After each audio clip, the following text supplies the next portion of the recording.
মা রান্না বান্না করে গেছে। কী কী রান্না করেছে সেটা তোমাদেরকে দেখাই। আর লাল শাক রাখা আছে, তাই ভাবছি ওই লাল শাকটা আমি রান্না করব। তাই চলো আগে তোমাদেরকে দেখিয়ে দিই মা কী রান্না করে গেছে। চলো।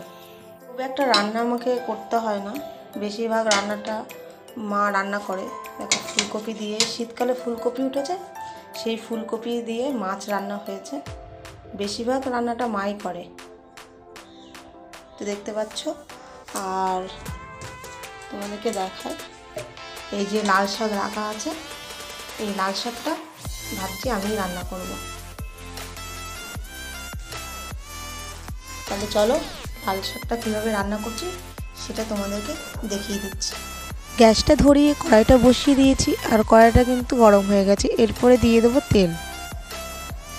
আমি কিন্তু সম্পূর্ণ সাদা তেলে রান্না করছি, তোমরা চাইলে সর্ষে তেলেও রান্নাটা করতে পারো।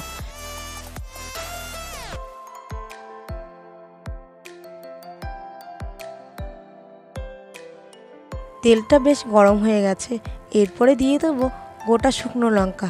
গোটা শুকনো লঙ্কা দিয়ে দেওয়ার পরে দিয়ে দেবো পেঁয়াজ কুচি। আমি পেঁয়াজটাকে ছোট ছোট করে কুচি করে নিয়েছি। তোমরা চাইলে তোমাদের যেমনভাবে দিতে ইচ্ছা হচ্ছে পেঁয়াজ সেইভাবে দিতে পারো, আবার না চাইলে সেটাও স্কিপ করতে পারো, তাতে কোনো প্রবলেম হবে না বা অসুবিধা হবে না।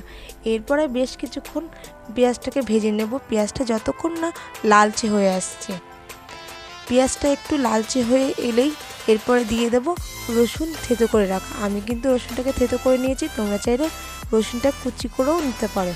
তোমরা আমার গলা শুনে বুঝতেই পারছো যে আমার ঠান্ডা লেগে গলাটা বসে গেছে। তো এই ভয়েসটার জন্য তোমরা কেউ কিছু মনে করো না, একটু প্লিজ অ্যাডজাস্ট করে নিও। ভয়েসটা দিতে আমার খুবই কষ্ট হচ্ছে, তাও আমি তোমাদের জন্য শুধুমাত্র ভিডিওতে ভয়েসটা দিচ্ছি। বেশ কিছুক্ষণ পেঁয়াজটা ভাজা হয়ে গেছে। এরপরে দিয়ে দেবো দুটো কাঁচা লঙ্কা। দুটো কাঁচা লঙ্কা দিয়ে আবারও কিছুক্ষণ ভেজে নিতে হবে সব কিছুর সাথে। বেশ কিছুক্ষণ ভাজার পরে দিয়ে দেবো আমরা লাল শাক। লাল শাকটা কেটে ভালো করে ধুয়ে রেখেছিলাম। তোমরা যে কোনো শাক কিন্তু 3 থেকে 4 বার খুব ভালো করে ধুয়ে নেবে। 3 থেকে 4 বার খুব ভালো করে ধুয়ে নিলে শাকের যে বালিটা থাকে বা নোংরাটা থাকে সেইটা কিন্তু আর থাকে না, সম্পূর্ণ চলে যায়। তাহলে খাওয়ার সময় কিন্তু কোনো কিচকিচ বা বালির যে একটা কিচকিচি ভাব থাকে সেটা কিন্তু থাকে না। আর তোমরা কে কোথা থেকে আমার এই ভিডিওটি দেখছো তারা কিন্তু অবশ্যই কমেন্টে জানিও। আর যারা ফেসবুক পেজ থেকে দেখছো তারা অবশ্যই পেজটিকে ফলো করে দিও। আর যারা ইউটিউব থেকে দেখছো তারা অবশ্যই ইউটিউব চ্যানেলটিকে সাবস্ক্রাইব করে বেল আইকন নোটিফিকেশনটা অন করে রাখবে, যাতে আমি কোনো ভিডিও ছাড়লেই সবার আগে তোমাদের কাছে পৌঁছে যায়। এরপরে দিয়ে দেবো স্বাদ মতো লবণ আর সামান্য একটু হলুদ। সব কিছুর সাথে আবারও খুব ভালো করে মিশিয়ে নিতে হবে।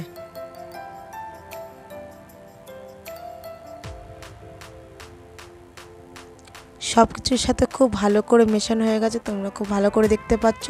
আর তোমরা কে কে কোন শাক খেতে সবথেকে বেশি পছন্দ করো তারা কিন্তু অবশ্যই কমেন্টে জানিও। আর আমার এই ভিডিওটি সত্যি তোমাদের কেমন লাগছে, ছোট্ট একটা ব্লগ ভিডিও, তোমাদের এই ভিডিওটি সত্যিই কেমন লাগছে সেটা কিন্তু জানাতে ভুলো না।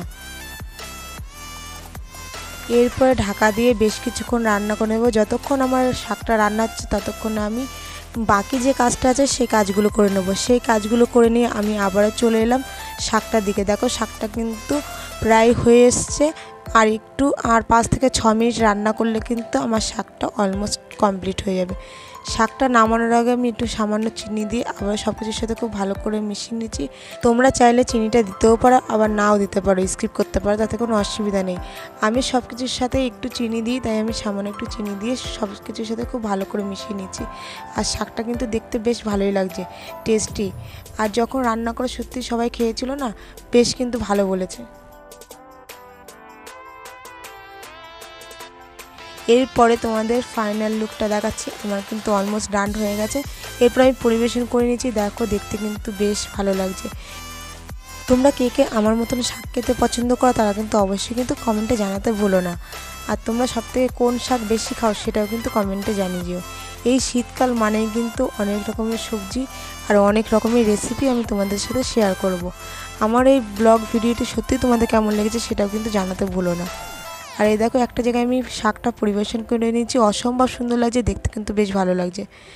এরপরে আমার কিন্তু কাজ কমপ্লিট হয়ে গেছে, সমস্ত কাজ রান্নাঘরে রান্নাঘরে সমস্ত কাজ কমপ্লিট করে গ্যাস মুছে সুন্দর করে পরিপাটি করে রেখে দিয়েছি। দেখতে কিন্তু বেশ ভালো লাগছে। রান্না করার পরে প্রত্যেক দিন কিন্তু আমি এইভাবেই রান্নাঘরটাকে গুছিয়ে রাখি। দুপুরে খাওয়া তো কমপ্লিট হয়ে গেছে, এবারে তোমাদেরকে রেজাল্টটা বলছি। রেজাল্টটা কিন্তু অসম্ভব সুন্দর, সত্যি স্বাদটা বেশ ভালো হয়েছে। মা আর আমার হাজব্যান্ড কিন্তু সত্যিই ভালো বলেছে। আজকের মতো এখানে শেষ করছি, টাটা, বাই বাই।